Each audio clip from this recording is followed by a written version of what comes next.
Hi, in an earlier video I showed you what happens when I put into chemical silver blackener a pendant that is copper plated with gold and protector coated with lacquer, and one that is not. The corrosive chemical has turned this one immediately black. However, this one is gold. The only thing is, I know I was in a hurry and I did not carefully double coat and perhaps paint on the edges. And I just want to let you know that you need to be careful when doing that. I noticed that right around the edges,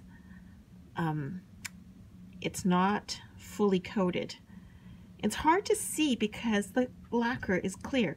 Perhaps if you could remember to do it outdoor and to make sure that it is evenly coated.